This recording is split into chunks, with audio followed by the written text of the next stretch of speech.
করতে হচ্ছে। আপনাদের সকলকে অনেক ধন্যবাদ এবং কৃতজ্ঞতা। আসসালামু আলাইকুম।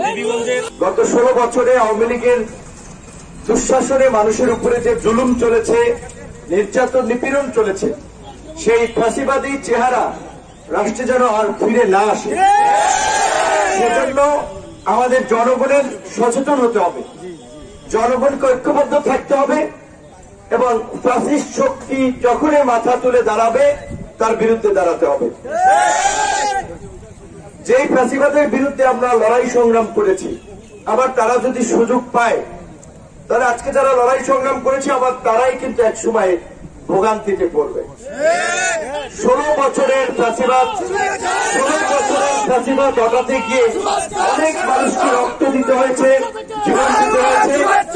আমরা যেমন চাই আবার নতুন কোন ফ্যাসিবাদ তৈরি না হোক, একই সাথে রাজনৈতিক দলগুলো এখন যারা এই গণ অভ্যুত্থান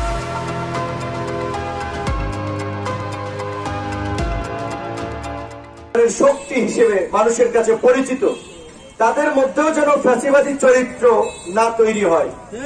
কারণ অনেকেই বলে এটি শুধু আপনাদের পঞ্চগড়ে না, ঢাকার সহ সারা বাংলাদেশে যেখানেই যাই ভাই, বাস স্ট্যান্ড, টেম্পো স্ট্যান্ড, কাঁচা বাজার, পরিবহন, মিল, ফ্যাক্টরি, ব্যবসা প্রতিষ্ঠান, সমিতিতে আগে যে চাঁদাবাজি, দখলবাজি যা চলেছে এখনো চলছে, বন্ধ হয়নি।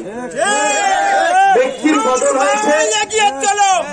বদল হয়েছে, খাওয়া দাওয়া পার্টির বদল হয়েছে, কিন্তু এই অপকর্ম এবং দুর্বৃত্তদের বদল হয় নাই। তো এটা যদি চলতে থাকে তাহলে তো মানুষ আমাদেরকেও পরিত্যাগ করবে। কাজে আজকে যারা রাজনৈতিক দলে আছেন, বিভিন্ন রাজনৈতিক দলের, তাদেরকে বলবো আপনাদের আমলনামা কিন্তু মানুষের সামনে আছে। নির্বাচন কিন্তু হয় নাই, সামনে নির্বাচন হবে, স্থানীয় নির্বাচন হবে, জাতীয় নির্বাচন হবে। যে যেরকম কর্ম করবেন সে সেরকম ফল পাবেন। মানুষের জমি দখল করবেন, খাল দখল করবেন, মানুষের সাথে জুলুম করবেন, মানুষের উপরে চাঁদাবাজি করবেন, আবার সেই মানুষের কাছে ভোট চাইতে যাবেন কোন মুখে? যারা জনপ্রতিনিধি হতে চান, এমপি কিংবা অন্যান্য স্থানীয় নির্বাচনে, তাদের অন্তত এই সমস্ত কর্মকাণ্ড থেকে দূরে থাকা দরকার এবং তাদের নেতা কর্মীদেরকে এগুলো থেকে বিরত রাখা দরকার।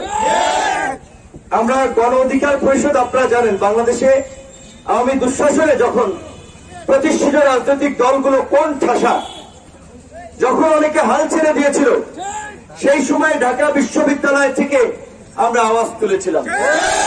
সেই 2018 সালের কোটা সংস্কার আন্দোলন, 19 সালের ডাকসু নির্বাচন, তারপরে আমরা বলেছিলাম যে এই ফ্যাসিবাদী রাষ্ট্রের পরিবর্তে নতুন রাষ্ট্র বিনির্মাণে নতুন ধারার রাজনীতি দরকার, তরুণদেরকে রাজনীতিতে এগিয়ে আসা দরকার এবং সেই কোটা সংস্কার থেকে রাষ্ট্র সংস্কার 24-এর গণ অভ্যুত্থানে আমরা সেটা প্রমাণ করেছি।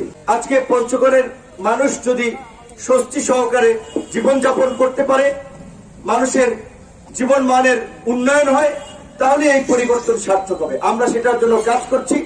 আমরা আপনাদের সমর্থন চাই, আপনাদের সহযোগিতা চাই এবং এই আপনাদের সমর্থন এবং সহযোগিতা নিয়ে আগামীতে সংসদে গিয়ে আমরা এই পঞ্চগড় তথা সারা বাংলাদেশের পরিবর্তনের জন্য কাজ করতে চাই। যেহেতু আমাদের উচ্চবিত্ত পরিবারের লোকেরা শহীদ হয় নাই, কোন মন্ত্রীর ছেলে, এমপির ছেলে, বড় নেতার ছেলে মেয়ে বা নেতারা শহীদ হয় নাই।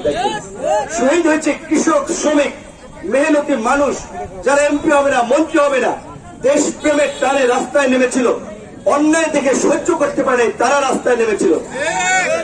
কিন্তু এই পরিবর্তনের পরে নেতা হয়েছে অনেকে, মন্ত্রী হবে অনেকে, এমপি হবে অনেকে, কিন্তু এই মানুষগুলোর পরিবার দেখবেন শেষ পর্যন্ত একটা সামান্য সহযোগিতার জন্য সরকারি অফিসের দ্বারে দ্বারে ঘুরবে। এই জন্য আমরা বলেছি যে আমাদের যে লড়াই, নতুন বাংলাদেশ বিনির্মাণের লড়াই, এইটা শেষ হয় নাই, এই লড়াই চালিয়ে যেতে হবে এবং আমাদের সেই দম নিয়ে টিকে থাকতে হবে। এই পরিবারগুলোর পাশে গণ অধিকার পরিষদ আজীবন তার দায়বদ্ধতার জায়গা থেকে থাকবে, দলীয় জায়গা থেকে, এবং সরকার, এই সরকার পরবর্তী যে সরকার আছে, এই পরিবারগুলোর প্রতি যেন বিশেষ গুরুত্ব দেয়। আমরা ইতিমধ্যে জানিয়েছি এই ক্ষতিগ্রস্ত পরিবারকে যেন 1 কোটি টাকা ক্ষতিপূরণ দেওয়া হয় এবং সেটা আদায়ের জন্য আমাদের জায়গা থেকে কাজ করব। আমরা নিজেদের সামর্থ্য অনুযায়ী তাদেরকে সহযোগিতা করব।